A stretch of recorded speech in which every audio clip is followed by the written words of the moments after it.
ሰላም ሰላም ውድ ተማሪዎች እንዴት ናችሁ? ዛሬ በዚህ ቪዲዮ የግሬድ 9 ባዮሎጂ ዩኒት 1ን ማየት እንጀምራለን። ዩኒት 1 ኢንትሮዳክሽን ቱ ባዮሎጂ፣ ስለ ባዮሎጂ መሰረታዊ እውቀቶችን የምንማርበት ምዕራፍ ይሆናል። ወደ 6 የሚጠጉ ሴክሽኖች አሉ። ዴፊኒሽን ኦፍ ባዮሎጂ፣ ዋይ ዱ ዊ ስተዲ ባዮሎጂ፣ ስለ ሳይንቲፊክ ሜተድ፣ ስለ ባዮሎጂስቶች በላብራቶሪም በፊልድ የሚጠቀሟቸው የተለያዩ ቱሎች አሉ፣ እነሱ እንማራለን። 1.5 ላይ ሃንድሊንግ ዩዚንግ ላይት ማይክሮስኮፕን እንዴት ሃንድል ማድረግ እንችላለን፣ እንዴትስ በአግባቡ መጠቀም እንችላለን የሚሉ ነገሮችን፣ በመጨረሻም ጀነራል የሚባሉ የላብራቶሪ ሩሎችን፣ ሴፍቲ ሩሎችን፣ ደንቦችን፣ የላብራቶሪ ደንቦችን ተምረን ይህን ምዕራፍ እንጨርሳለን። ለርኒንግ ኮምፒተንሲዎች አሉ። ይህን ምዕራፍ ስታጠናቅቁ ማወቅ የሚጠበቅባችሁ ወደ 6 የተዘረዘሩ ነጥቦች አሉ። እነሱን ይህን ምዕራፍ ስታጠናቅቁ ዲፋይን ባዮሎጂ፣ ኤክስፕሌን ዋይ ባዮሎጂ ስተዲ፣ ባዮሎጂ እንደሚጠና፣ ፕላን ባዮሎጂካል ኢንቨስቲጌሽን ዩዚንግ ዘ ሳይንቲፊክ ሜተድን በመጠቀም biological investigation ማድረግ፣ identify some common tools of biologists, utilize a microscope, execute a general laboratory safety rules። እነዚህ learning የዚህ ምዕራፍ learning competencies ናቸው ማለት ነው። the first section 1.1 definition of biology። እንግዲህ ባዮሎጂ ምንድን ነው ከሚለው ስሙንም ጨምሮ ስሙ ውስጥ ከየት መጣ፣ ስለምን ያጠናል የሚሉ ነገሮችን በዚህ ሴክሽን እናያለን። በመሰረታዊነት ባዮሎጂ የሚለው ቃል የግሪክ ቃል ነው።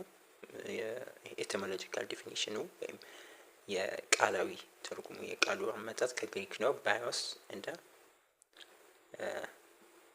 ባዮስ እና ሎጎስ ከሚሉ ባዮስ ማለት ላይፍ ነው። ሎጎስ ማለት ደግሞ ስተዲስ ኦፍ በአጠቃላይ ስነ ህይወትን የሚያጠና የህይወት ጥናት ማለት እንችላለን። ባዮሎጂ ከስሙ በመነሳት ማለት ነው። ሳይንቲፊክ ዲፊኒሽኖችን ቀጥለን ማለት ባዮሎጂ ኢዝ ዘ ሳይንቲፊክ ስተዲ ኦፍ ሊቪንግ ላይፍ ኦር ሊቪንግ ቲንግስ። አጭር የሆነው ዲፊኒሽን ባዮሎጂ ስለ ህይወት ስላላቸው ነገሮች በአጠቃላይ ስነ ህይወት የሚያጠና የአንድ የሳይንስ ብራንች ነው ማለት ነው። በተለይ በናቹራል ሳይንስ ውስጥ የሚጠና what does it mean by alive? alive ነው ስንል ምን ማለታችን ነው? it seems very difficult to objectively define life in a simple sentence. objectively ላይፍን በሁላችን በምንስማማበት አጭር ወይም አንድ አረፍተ ነገር ለመግለጽ በጣም ከባድ but we recognize life mainly by common characteristics shared by living system። ኮመን የሆኑ ካራክተሪስቲኮች አሉ፣ ባህሪዎች አሉ። የህይወት ያላቸው ነገሮች ኮመን የሚያደርጋቸው ባህሪያት አሉ። እነሱን እንመለከታለን። ሊቪንግ ቲንግስ አር ኮምፖዝድ ኦፍ የመጀመሪያው ህይወት ያላቸው ነገሮች they are composed of one or more cells፣ አንድና ከዛ በላይ ካላቸው ሴሎች ነው የተፈጠሩት። ባዮሎጂ ባጭሩ ስለ ህይወት ስላለው ነገር ወይ አላይቭ ስንል ሜቢ ፕላንት ሊሆን ይችላል፣ እጽዋት ሊሆኑ ይችላል፣ እንስሳት ሊሆኑ ይችላል፣ ኢቭን ትንንሽ ማይክሮ ኦርጋኒዝሞች ሊሆኑ ይችላል። ለምሳሌ ስለ ልብ ምት ብናጠና፣ ስለ አተነፋፈስ ብናጠና፣ ስለ ሰው ልጅ ጤና ብናጠና ስለ ባዮሎጂ እያጠናን ነው። ስለ ዛፍ ብናጠና ከሆነ ስለ ባዮሎጂ እያጠናን ነው። ምክንያቱም ዛፎችም ያድጋሉ ምናምን የህይወት ያላቸው ነገሮች ውስጥ ስለሚመደቡ። ስለ ባክቴሪያ ብናጠና እንዴት ሰዎች ከማይክሮ ኦርጋኒዝም በሽታ ይዛቸዋል የሚለውን ነገር ብናጠና ስለ ባዮሎጂ እያጠናን ነው ማለት ነው። በጣም ሰፊ ነው ባዮሎጂ። ስለ ህይወት በአጠቃላይ የሚያጠና ነው። አንድም ይሁን ከአንድ በላይ ሴል ያላቸው ነገሮች። ሴል የምንለው ደግሞ the smallest unit of life ነው። the smallest unit of life እና ቤዚክ የሚባለው ህይወት ላለው ነገር መሰረታዊ የሚባል ነገር ነው ሴል የምንለው ማለት ነው። ለምሳሌ እኛ የሰው ልጆች በትሪሊየን የሚቆጠር ሴል በሰውነታችን ውስጥ አለ። አንዳንዱ ደግሞ አንድ ብቻ ሴል ያለው እንደ ባክቴሪያ የተመሳሰሉ አንድ ሴል ብቻ ያላቸው ማይክሮ ኦርጋኒዝሞች ህይወት ያላቸው ነገሮች አሉ። ሌላው አር ኮምፕሌክስ እንደ ሃይሊ ኦርደርድ ናቸው። ሊቪንግ ቲንግ የምንላቸው በጣም ኮምፕሌክስ እና ኦርጋኒክ ኮምፕሌክስ ብዙ ፓርት አላቸው። ለምሳሌ የሰው ልጆች ብዙ የሰውነት ፓርት አላቸው። እነዚህ ሁሉ አንድ ላይ ይሰራሉ። አእምሯችን፣ ልባችን፣ እጃችን፣ ምላሳችን። እኔ አሁን በማውራ ሰዓት ብዙ ነገር የሰውነቴ ክፍል አንድ ላይ ሰው በጣም ኮምፕሌክስ ነው የሰው ልጅ የሚባል በጣም ረቂቅ። እያንዳንዱ የልብ ምቱ፣ እያንዳንዱ የሰርኩላቶሪ ሲስተሙ የሰው ልጅ አፈጣጠሩ አጠቃላይ የሰው ልጅን ብቻ ብንመለከት በጣም ኮምፕሌክስ ነው፣ በጣምም ረቂቅ ነው እውቀቱ። ምንም አይነት ነገር ቢፈጠር የሰው ልጅን የሚደርስ አይደል የሚደርስ ሳይሆን በፍጹም እያንዳንዱ የሰው ልጅ ሲስተም ሰርኩላቶሪ ሲስተሙን ብቻ ብንወስድ የደም ዝውውሩን፣ የአተነፋፈስ ስርዓቱን፣ የአእምሮውን እያንዳንዱ የሰው ልጅ እንትን በጣም ኮምፕሌክስ ነው። በጣም ደግሞ ሃይሊ ኦርደርድ ነው። ኦርጋናችን፣ ልባችን፣ ሳምባችን፣ አእምሯችን እነዚህ ሁሉ አንድ ላይ ኦርጋናይዝድ ነው፣ አንድ ላይ ሪስፖንስ። ሌላኛው የህይወት ያላቸው ነገሮች ካን ሪስፖንድ ቱ ስቲሙሊ ግሮ ሪፕሮዲውስ ኤክስትራ። ሌላው ያድጋሉ፣ ሪስፖንድ ያደርጋሉ። ይሄ የህይወት ያላቸው ነገሮች አንድ ባህሪያቸው ነው። ለምሳሌ ቢበርደን የሚሞቅ ነገር እንለብሳለን፣ ቢርበን እንበላለን። የሆነ ነገር ለምሳሌ እጃችንን ቢያቃጥለን ቶሎ ከዛ ነገር እንትን እንላለን። የሚጎዳን ነገር እንደው ምንድነው ያ ለስቲሙሊዎች ሪያክት እናደርጋለን፣ ሪስፖንድ ምላሽ እንሰጣለን ማለት ነው። ለምሳሌ በሚሞቀን ሰዓት እንትን ይላል ያልበናል። ያም አንድ ሪስፖንድ። አሁን እጽዋትን ብትመለከቱ ወደ ፀሐይ ወዳለው እንትን ያጋድላሉ በእድገታቸው ምጣኔ ላይ ማለት ነው። ፀሐይ ያገኘችና ያላገኘ እጽዋት አንድ አይደለም። ያም የሪስፖንድ ግሮ ያደርጋሉ፣ ሪፕሮዲውስ ያደርጋሉ፣ እያደጉ ይሄዳሉ። ከዛ በኋላ ካደጉ በኋላ ህይወት ያላቸው ነገር ሪፕሮዳክሽን የሚባል አለ፣ ዘር ይተካሉ ማለት ነው። ትንሽ የሆነው ደግሞ የተወለደው እንደገና ያድጋል፣ እሱም ሌላ ዘር ይተካል። እንደዛ ነው በቃ። ትራንስሚት ጄኔቲክ ኢንፎርሜሽን ቱ ዴር ኦፍስፕሪንግ በዲኤንኤ አማካኝነት ከወላጆቻቸው ወደ ልጆች ጄኔቲክ ኢንፎርሜሽኖች ይተላለፋሉ ማለት ነው። የአይናችን ከለር ሊሆን ይችላል፣ የአፍንጫችን ቅርጽ ሊሆን ይችላል፣ የፊታችን ከለር ሊሆን ይችላል። የሆነ ነገራችን ወደ ልጆቻችን ይተላለፋሉ ማለት ነው። ይሄም የህይወት ያላቸው ነገሮች አንድ ባህሪ ነው። they need the energy to accomplish work ኤነርጂን ይጠቀማሉ የተለያዩ ስራ በህይወታችን ሰርቫይቭ ለማን ለምሳሌ እኛ በምግብ ኤነርጂያችን በምግብ በውሃ ኤነርጂ እናገኛለን። በተለይ ምግብ ስንበላ ነው እንትና ሪስፓይሬሽን ሲስተም። ውሃ ደግሞ በአጠቃላይ ለሰውነታችን በጣም ኢምፖርታንት የሆነ ነገር ነው። ምግብ በምንበላ ሰዓት ኤነርጂ እናገኛለን፣ ለሪስፓይሬሽን የምንጠቀመው ማለት ነው። እንደዚሁም እጽዋትም ቢሆን ከፀሐይ ምናምን ኤነርጂ ያገኛሉ። ካን ሜንቴን ሪሌቲቭሊ ኮንስታንት ኢንተርናል ኮንዲሽናቸውን ሜንቴን ማለት ሆሞስታሲስ የምንለውን ነገር ሜንቴን ማስጠበቅ ይችላሉ። ይሄም አንድ የህይወት ያላቸው ነገሮች ባህሪ ነው። የውስጥ እንትናቸውን ስተብል ማለት ኢቨን አንዳንዴ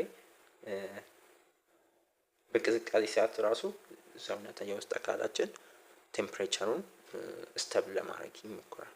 ያም ሆሞስታሲስ ህይወት ያላቸው ነገሮች ባህሪ ነው። they are capable of evolutionary adaptation the environment extra adaptation መለማመድ። ለምሳሌ ቀዝቃዛ አካባቢ የተወለዱ ሰዎች እዛ አካባቢ ያም አካባቢ ይላመዳል። ሞቃታማ አካባቢ የተወለዱ ለሌላው ሰው አዲስ ለሆነው ሊከብድ ይችላል፣ ለነሱ ይለምዱታል። ይሄ አዳፕት ማድረግ ኢቮልቭ ማድረግ በጊዜ ሂደት ኦቨር ታይም ከኤንቫይሮንመንቱ ጋር ፊት የማድረግ ነገር ምናምን ይሄ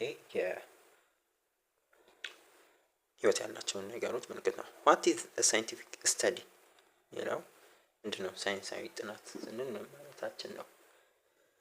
Biologists study about living things using a scientific method that involves asking questions, suggesting possible answers, and testing for the validity of the answers through experimentation.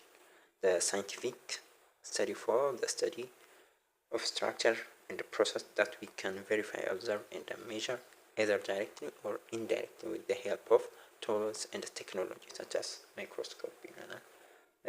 ባዮሎጂ ጀስት በምልከታ ብቻ ሳይሆን ሳይንቲፊክ ሜቶዶችን በመጠቀም ሳይንሳዊ ጥናቶችን እውቀትን ለማግኘት እውነትን ለመፈለግ ጥናት ያደርጋል። ያን በብዙ መልኩ ይጠቀማል። ለምሳሌ ጥያቄዎችን በመጠየቅ እንዴት ነው?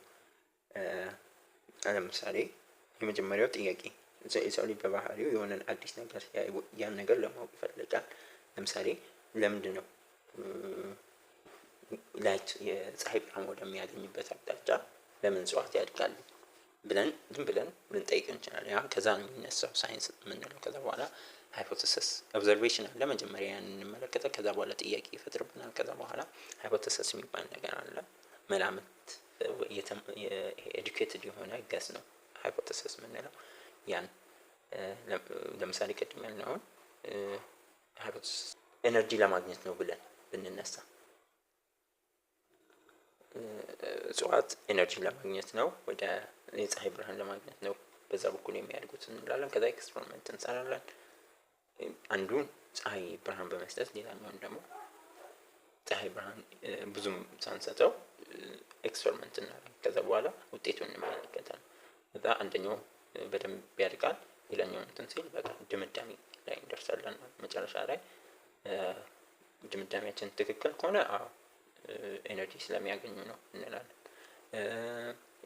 ካልሆነም እንደ አዲስ ሌላ ሃይፖቴሲስ እንሰራለን ማለት ነው። በዚህ መልኩ ነው ሳይንስ what the relationship does biology have with other field of natural science ከሌሎች ጋር ሳይንሶች ጋር ባዮሎጂ በመልኩ ሪሌት ያደርጋል የሚለውን ስንመለከት ደግሞ the study of biology is a point of merging information and tools from all natural science. For example, information about naturally occurring elements in living organisms, chemical bonding molecules, acids, bases, and other related things can be studied using the tools and the principles of chemistry. Other scientific concepts like conversion of radiant energy into organic molecules by photosynthesis is studied with the knowledge of chemistry and physics. ብቻውን ይቆም አይደለም ባዮሎጂ ከሌሎች። ለምሳሌ እኛ ስለ ሰው ልጅ ያጠናት ስንል ባዮሎጂ እኛ ሰውነታችን ህይወት ካለው ነገር ብቻ አይደለም የተገነባ። ሰውነታችን ሊፒድ፣ ፕሮቲን እና እነዚህ ህይወት ያላቸው ነገሮች አይደለም። ከኦርጋኒክ እና ኢንኦርጋኒክ የሆኑ ነገሮች እነሱም ደግሞ በብዛት ከኬሚስትሪ ጋር ይጠናሉ። እነዚህ ነገሮች ባዮሎጂ ከሌሎች ሳይንሶች ጋር በመሆን ስለ ኤነርጂ አሁን ስናጠና ከፊዚክስ ጋር ስለ አሁን ለምሳሌ እንለካለን የሆኑ የምንለካበት ሜዠርመንት ምናምን በሚኖር ጊዜ ደግሞ ከማትስ ጋር ስለዚህ ከሌሎች ሳይንስ ጋር ለምሳሌ ስለ ዲኤንኤ ስናወራ ኬሚካል ሳብስታንሶች ከኬሚስትሪ ጋር እንትን እንላለን። ስለ ፎቶሲንተሲስ ኤነርጂ ፕላንቶች ውስጥ ያሉ ሙቭመንቶች ወተር ሞለኪል ሙቭመንቶች ምናምን ከኤነርጂ ጋር ስናያይዝ ስለ እንቅስቃሴ ስለ ሞሽን ስለ ፎርስ ምናምን ስናወራ ከፊዚክስ ጋር ስለ ቁጥር ዴታዎችን መስራት ሜዠር ማድረግ ምናምን ደግሞ ከማትስ ጋር የመሳሰሉ ከሌሎች ሳይንሶች ጋር ባዮሎጂ እንደ ድልድይ ሆኖ ከሌሎች ሳይንሶች ጋር ያገናኘናል ማለት ነው። 1.2 why do we study biology? ለምንድን ነው ባዮሎጂን እንደ አንድ ሳይንስ የምናጠናው ስንል human being have an inborn curiosity አለን። የሰው ልጆች ስንባል የሆነ ነገር አዲስ ነገር ስናይ ያን ነገር ለማወቅ የመጓጓት ነገር አለ። ያ የተፈጥሯዊ ባህሪያችን ነው። በምንኖርበት ጊዜ በምናድግ ጊዜ ሰርቫይቭ በምናደርግ ጊዜ ጥያቄዎች ይፈጠሩብናል። ያ የሰው ልጅ ባህሪ ነው። ኪዩሪዮሲቲ ከዛ በመነሳት ነው about the natural world that lead them to study about living organisms and their habitat። ያ ነው ወደ እነሱ እንድናጠና አካባቢያቸውን አኗኗራቸውን እንድናጠና የሚያነሳሳን ትልቁ ነገር ኪዩሪዮሲቲ ነው። ባዮሎጂንም እንድናጠና የሚያደርገን ያ ኪዩሪዮሲቲ ባህሪያችን ነው ማለት ነው። የሰው ልጆች ባህሪ ነው። ለምንድን ነው biology studying biology helps us to understand how living things work, how they function and interact with the environment. biology touches our everyday life in many ways. For example, biologists have discovered drugs that are used to treat different human diseases.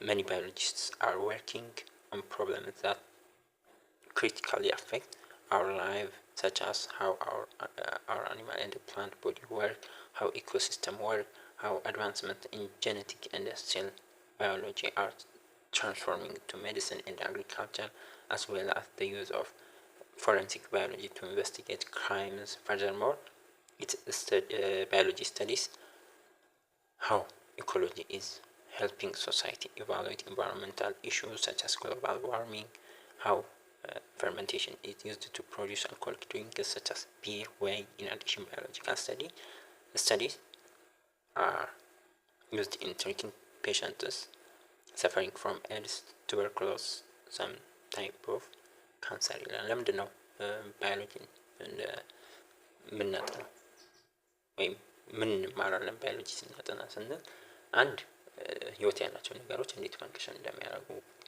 የራሳቸው እንዴት ባይዘምሰም ለምሳሌ የኛ ሰውነት እንዴት ፈንክሽን እንደሚያደርግ እናውቃለን። እንዴት ህይወት ያላቸው ነገሮች ከአካባቢያቸው ጋር ይላመዳሉ፣ እንዴት ይኖራሉ፣ እንዴት ኢንተራክት ያደርጋሉ የሚለውን ነገር እንድናውቅ ያስችለናል።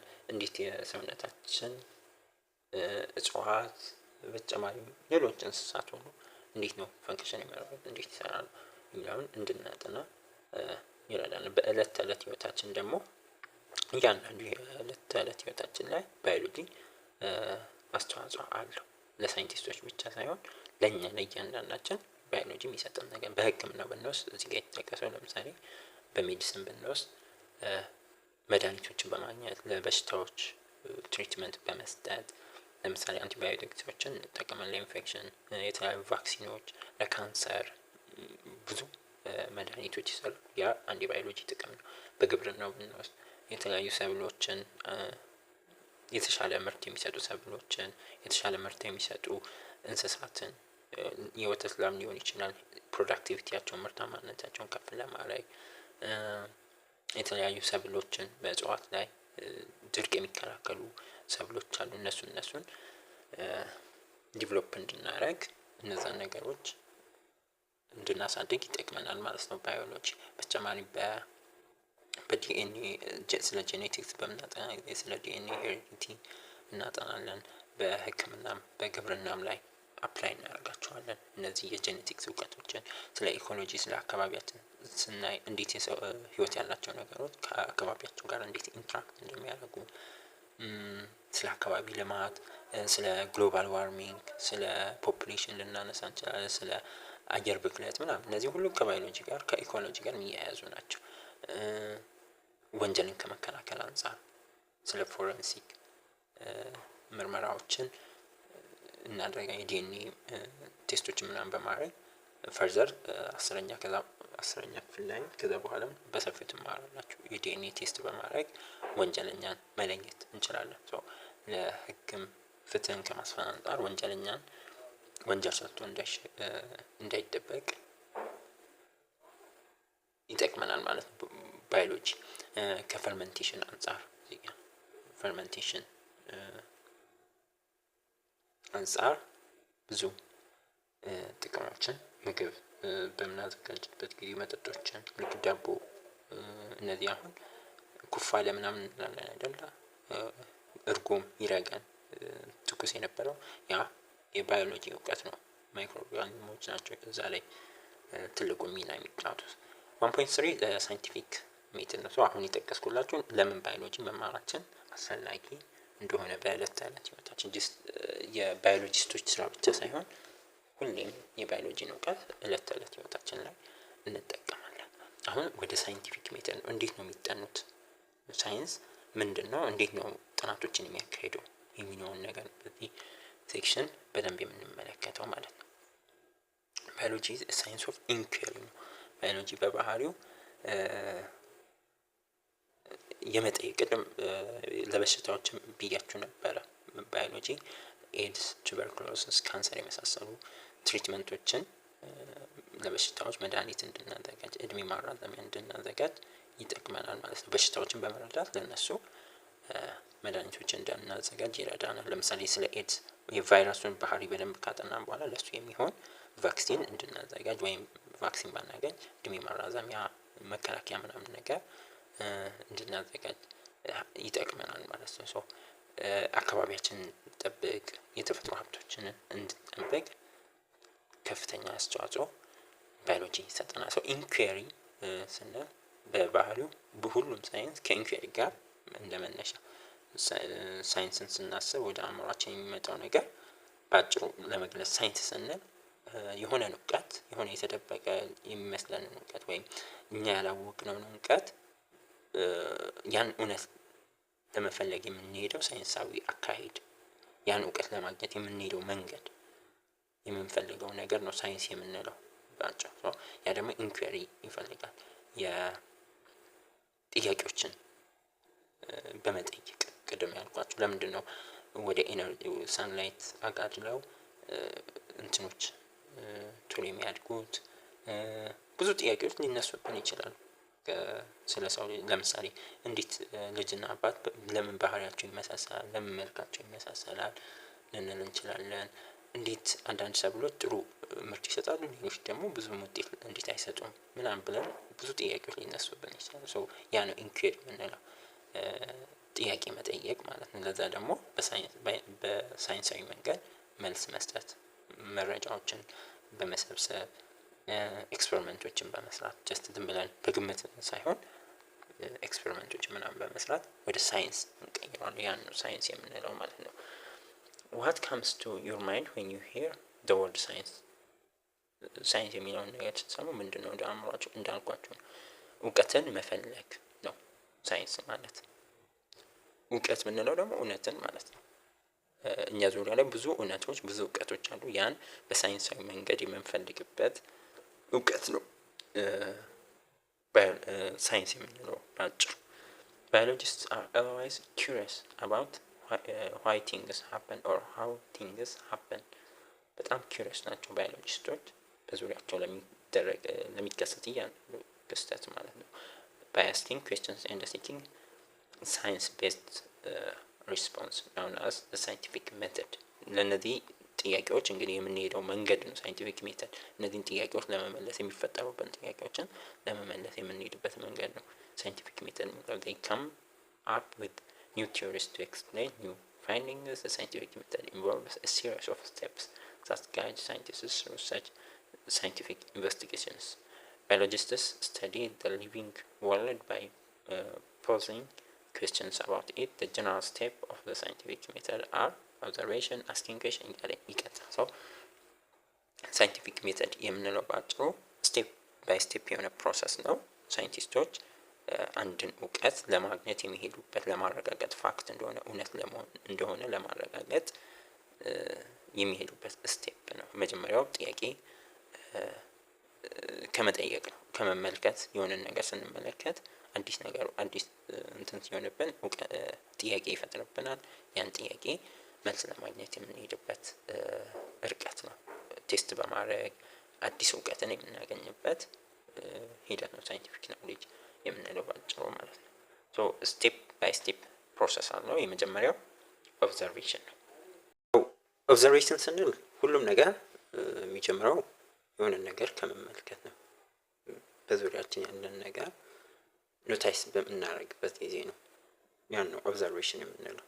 ኦብዘርቬሽን ችግሮችን እንድንፈታ ጥያቄ ያነሳብናል። እነዛን ጥያቄዎች ደግሞ እንድንመልስ ይላል ማለት ነው። The scientific study begins with careful observation of a problem to solve።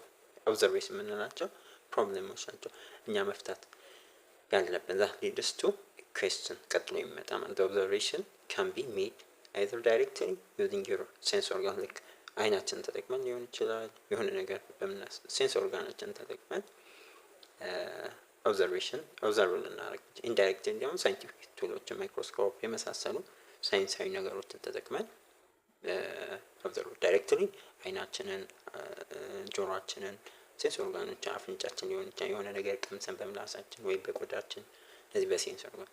በኢንዳይሬክት ስንል ማይክሮስኮፕ ሊሆን ይችላል ወይም ሙቀት መለኪያ ተርሞሜትር፣ ግላሶች ማግኒፊኬሽን ግላስ ማግኒፋይንግ ግላሶችን ምናምን ተጠቅመን በዚህ መልኩ ጥያቄ ነው። ለምሳሌ እናንተ በምትማሩበት ክፍል ላይ የሆነ ነገር ኦብዘርቭ ብታደርጉ የሆነ ፕላንት የሆነ እጽዋት በፍጥነት እያደገ ታስተውላላችሁ። በተለየ መልኩ ለየት ብሎ ሲያድግ በፍጥነት ሲያድግ ትመለከቱ። ያ አሁን ጥያቄ ይፈጥርባችኋል ነው። ወደ ሁለተኛው እንሄዳለን። አስኪንግ ኩዌስችን ቀደም ኢንኩዌሪ ነው። ዘ ኦብዘርቬሽን ዩዥዋሊ ኒድድ ዘ ሳይንቲስት ቱ አስክ ኩዌስችን የተመለከቱት ዳይሬክትሊ ኢንዳይሬክትሊ ቅድም የተናገርናቸው መልኩ የተመለከቱት ነገር ሳይንቲስቶችን ወደ ይወስዳቸዋል፣ ጥያቄ ወደ መጠየቅ ይወስዳቸዋል ማለት ነው። ያንን ኢንኩዌሪ ቅድም ያለው ማለት ነው። ለምሳሌ አሁን ባልኳቸው ኤግዛምፕል የሆነ ነገር ተመለከታችሁ፣ የሆነ እጽዋት በፍጥነት ሲያድግ ተመለከታችሁ። ለምንድን ነው ይሄ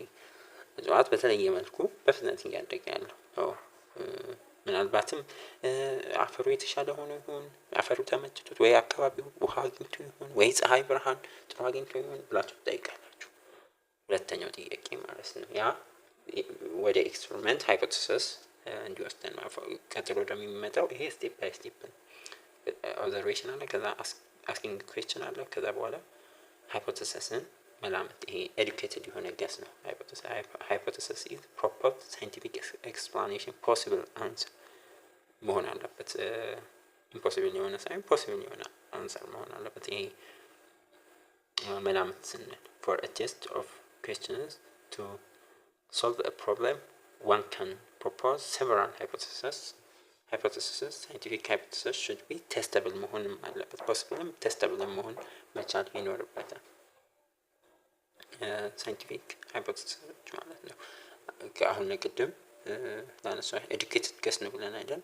ወይም ፖሲብል አንሰር መልስ ሊሆን የሚችል ነገር እኛ ለፈጠረብን ጥያቄ ዝም ብለን ከመሬት ተነሳ ዝም ብለን እንደው እድለኛ ሆና ነው ምናምን ቅድም አሁን እጽዋቷን ምናምን አይተን እድለኛ ስለሆነች ነው እንጂ ይሄ ኤዱኬትድ ገስ አይደለም። የሆነ ሳይንቲፊክ የሆነ ፖሲብል አንሰር ልናገኝበት የምንችል ቴስት ማድረግ የምንችለው በኤክስፐሪመንት ቴስት ልናደርግ የምንችል ለምሳሌ እጽዋቷ ያደገውን እጽዋት ምናልባት የተሻለ ብርሃን አግኝታ ሊሆን ይችላል በሚለው ወስደን ወደ ኤክስፐሪመንት እንሄዳለን ማለት ነው።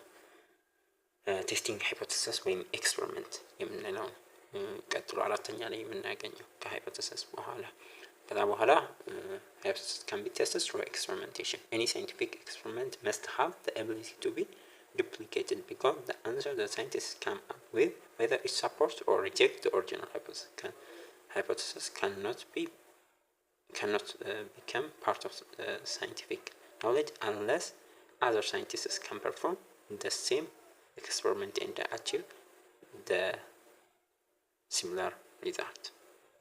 ዳታዎችን ኮሌክት እናደርጋለን። ሃይፖቴሲስ መላምት አስቀምጠናል። ሜዠር የምናደርገው ካለ ሪዛልት ኮሌክት የምናደርገው ነገር ካለ እነዛን ዴታዎች እንሰበስባለን። ከዛ በኋላ ኤክስፐሪመንት እናደርጋለን። ምንድነው አንደኛው የኛ ኤክስፐሪመንት አለ፣ እኛ ኤክስፔክት የምናደርገው ነገር አለ። ያ ኤክስፐሪመንት ከሰራ በምናልባትም አቺቭ ከሆነ ሪፒተብል መሆን አለበት።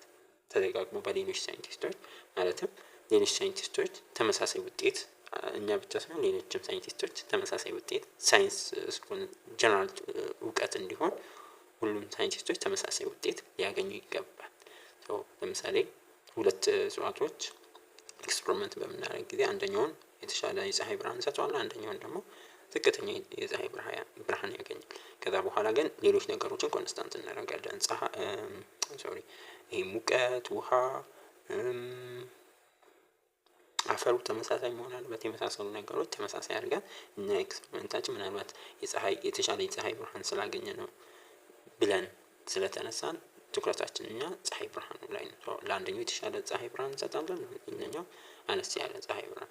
ሌሎች ነገሮችን ግን ኮንስታንት ማድረግ ይኖርብናል ማለት ነው። ያን ኤክስፐሪመንት ሪፒት በምናደርግ ጊዜ ተመሳሳይ ውጤት ካገኘ ሞር ሪላያብል የመሆን እድሉ ከፍተኛ ይሆናል ማለት ነው። ከዛ በኋላ ኮንክሉዥን እንሰራለን። አምስተኛ ላይ ድምዳሜ ላይ እንደርሳለን። ከውጤቱ ካየነው ኤክስፐሪመንት ውጤት ምናልባት ሃይፖቴሲሳችንን መላምታችንን ሊደግፍ ይችላል ኤክስፐሪመንታችን ወይም ሪጀክት ሊደረግ ይችላል። ሃይፖቴሲሳችን ትክክል ከሆነ ምንድነው remain a possible explanation for how things work. If not, scientists reject the hypothesis and try to come up explain it. ምናልባት ሪጀክት ሃይፖቴሲሳችን ስህተት ከሆነ መቀየር ይኖር እና ተመለሰን ወደ ሶስተኛው ሃይፖቴሲሳችን ስህተት ስለሆነ ሌላ የተሻለ ሃይፖቴሲስ ኤዱኬትድ ገስ ልናስቀምጥ። ለምሳሌ እጽዋቱ የተሻለ እንትን ያለው ፀሐይ ያገኘው ቶሎ ካደገ ሰፖርት አድርጓል አይደል? ካልሆነ ግን ሁለቱም ያን ያህል ልዩነት ከሌላቸው ሃይፖቴሲሳችን ትክክል ስላልሆነ ሌሎች ምክንያቶች ሊኖሩ ይችላል። ለምሳሌ ውሃው ሊሆን ይችላል የተሻለ ውሃ ስላገኘ ወይም አፈሩ የተሻለ አፈር ከሌሎች የተሻለ ስላገኘ ምናምን ብለን አፈሩ ላይ ቼክ ልናደርግ እንችላለን። ሃይፖቴሲሳችንን በዚህ መልኩ ኮንክሉዥናችንን መስራት እንችላለን።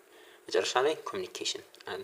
ፋይንዲንግ ውጤታችንን ሳይንቲስቶች ውጤታቸውን ስራቸውን ካጠናቀቁ በኋላ ለሌሎች ማጋራት ይኖርባቸው ለተመሳሳይ ፊልድ ላሉ ሳይንቲስቶች ማለት ነው። ሳይንቲፊክ ፔፐሮችን በመጠቀም የተለያዩ ሪፖርቶችን የተለያዩ ሴሚናሮችን ኮንፈረንሶችን በሚዘጋጁ ጊዜ እዛ ላይ እንደዚሁም ሳይንቲፊክ ጆርናሎች አሁን አንዳንድ ዩኒቨርሲቲዎች ሳይንቲፊክ ጆርናሎችን የሚያዘጋጁ በትምህርት ሚኒስቴር እውቅና ያላቸው ትምህርት ሚኒስቴር ነው እውቅና ለነዚህ ሳይንቲፊክ ጆርናሎች የሚሰጥ በዛ መልኩ ሊያቀርቡ ይችላሉ። ያ ሳይንቲስቶችን ስለ ኤክስፐሪመንቱ በደንብ ትኩረት እንዲሰጡ እንዲያነቡ ደጋግሞ ቼክ እንዲያደርጉ ምክንያቱም ፐብሊሽ ከመደረጉ በፊት ኢምፕሩቭ ማድረግ መቻል አለባቸው። ስለዛ ነገር በደንብ እንዲያጠኑ ያስችላል። ሃይፖቴሲስ ኢዝ a proposed scientific explanation scientific proposed የሆነ scientific explanation ነው። ፖሲብል የሆነ ነገር መሆን አለበት። እንደገና ኤዱኬትድ የሆነ ገስ ነው መሆን ያለበት። ዝም ብለን ከመሬት ተነስተን ገስ የምናደርገው ነገር አይደለም። ኤዱኬትድ የሆነ ገስ ነው የሚሆነው። Examples of hypothesis testing in everyday life. ለምሳሌ suppose you want to use your torch hand lamp to find when you switch the torch on it is not working. The following flow chart will illustrate hypothesis testing for a torch and doesn't work. እዚህ ጋር flow chart አለን ከመጀመሪያው እስከ መጨረሻው ድረስ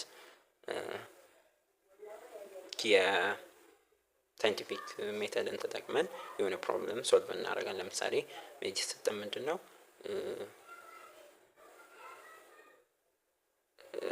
ቶርች ምንድነው ይሄ ፍላሽ ላይት ብለን ወይ አምፖልም ብለን በራሳችን እንወስድ እንችላለን። ጀስት መብራት አምፖል ምናምን የምንላቸው እና ችግሩ ምንድነው እኛ የተመለከትነው እንትኑ አይሰራም። the torch doesn't work አይሰራም ባትሪው የሆነ something wrong አለ ማለት ነው። ጥያቄ ይፈጥርብናል። ብርሃን እየሰጠ ስላልሆነ የሆነ ጥያቄ ይፈጥርብናል። ያ ነው መነሻችን የሚሆነው። መነሻችን አየን ችግር እንዳለው the torch doesn't work እንደማይሰራ ተመለከተ። ቀጥታ ጥያቄ ይፈጥርብናል። ለምንድን ነው ባትሪው የማይሰራው ምንድነው ችግሩ የሚለው ነገር ጥያቄ ያ ኪዩሪዮሲቲ ቅድም ያልነው እንደ ሰው ጥያቄ ይፈጥርብናል ማለት ነው ችግሩን ለመፍታት። ከዛ ሃይፖቴሲስ እዚህ ሁለት አይነት ሃይፖቴሲስ ነው ያለው የወሰደው። የመጀመሪያው ምናልባትም አምፖሉ የባትሪው ተቃጥሎ ሊሆን ይችላል። ሌላኛው ደግሞ ኢምፕሮፐር በአግባቡ ምናልባት አልጠበቀም ሊሆን ይችላል። በስነ ስርዓት ፕሮፐርሊ እንትን አልተቀመጠም ወይም አልታሰረም ሊሆን ይችላል ብሎ ነው ሁለተኛ ሃይፖቴሲስ የሰራው። አንድ ላይ ነው ሁለቱንም ይቻላል። አያችሁ ሃይፖቴሲስ አንደኛውንም ሁለቱንም አንድ ላይ ማስኬድ እንችላለን። የመጀመሪያው ምን አደረገ እንትኑን አምፖሉን ቀየረ ብርሃን የሚሰጥበት። በአንደኛው ደግሞ ሪኢንስታል አደረገ ፕሮፐርሊ በልቡን እንትን አጠበቀው ማለት ነው። የመጀመሪያው ውጤት ምን ሆነ? ሪዛልቷን አሁንም ቶርቹ አልሰራም። the first hypothesis ሪጀክት ሆኗል ማለት ነው። ሁለተኛው ላይ ደግሞ ሰራ። ሰከንድ ማለት የፕሮፐርሊ እንትን ስክሪውድ አለመደረጉ ነው ማለት ነው ትክክለኛ መፍትሄ። አሁን ኮንክሉዥን ላይ ምን ደረሰ? ቶርቹ ወይም ባትሪው ያልሰራበት ምክንያት ፕሮፐርሊ ስክሪውድ ጠብቆ እንትን ስላላለ ነው እንጂ ተቀጥሎ እንዳልሆነ ኮንክሉዥን ላይ ደረሰ ማለት ነው። በዚህ መልኩ ሳይንቲፊክ ሌሎችንም ሳይንቲፊክ ሜተድን ተጠቅማችሁ ምናልባት አሳይመንትም ሊሰጣችሁ ይችላል። ብዙ ፕሮብለሞችን በዚህ መልኩ ቀድማችሁ ጥያቄ ኦብዘርቬሽን አለ የሆነ ፕሮብለም ካለ እሱን ኖታይዝ ከዛ በኋላ ጥያቄ ይፈጥርባቸዋል። ኪዩሪዮሲቲ እንደ ሰው ምንድነው የሚለው ለምንድነው ይሄ የተፈጠረው የሚለው ነገር ከዛ በኋላ ሃይፖቴሲስ ትሰራላችሁ። ምንድነው ፖሲብል ኮዙ ምክንያት ሊሆን የሚችለው? አሁን እሱ ምን አደረገ? አንደኛው ወይ ፕሮፐርሊ ስክሪውድ አልሆነም ይሆናል፣ ወይም አንደኛው ደግሞ ተቃጥሎ ሊሆን ይችላል ብሎ አሰበ። ከዛ በኋላ ቴስት አደረገ። ኤክስፐሪመንቴሽን ሪዛልት ወይም ኮንክሉዥን መጨረሻ ላይ ውሳኔ እንወስዳለን። ወይ ትክክል ይሆናል ያልነው ሃይፖቴሲስ ወይ ትክክል ላይሆን ይችላል ማለት ነው። በዚህ መልኩ ሳይንቲፊክ ሜተድን መጠቀም እንችላለን። ኔክስት ላይ 1.4 ቱልስ ኦፍ ባዮሎጂስት የሚለውን ሴክሽን እንመለከታለን። ጥያቄ አስተያየታችሁን ግልጽ ያልሆነላችሁ ነገር ካለ ኮሜንት ላይ ጻፉልኝ። ቴሌግራማችንን @a1 studies ጆይን አድርጉ። እዛ ላይ እናንተ የሚጠቅሙ ማቴሪያሎችን ታገኛላችሁ። ቪዲዮን ከወደዳችሁ ላይክ፣ ለጓደኞቻችሁም ሼር ማድረግ እንዳትረሱ። ኔክስት እንገናኛለን።